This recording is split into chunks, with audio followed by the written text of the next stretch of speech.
दोस्तों, आज प्यारा प्यारा सा मौसम है। हमारे गार्डन में देखो हस्की भी आ गए हैं।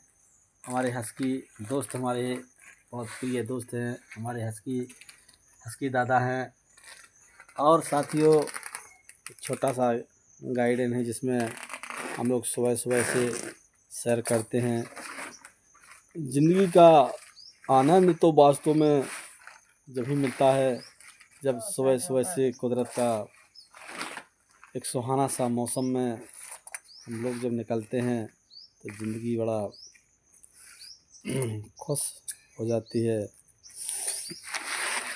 इसी सभी देशवासियों से मैं कहना चाहता हूँ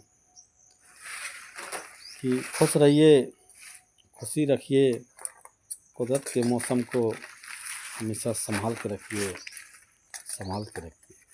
जय हिंद, जय भारत।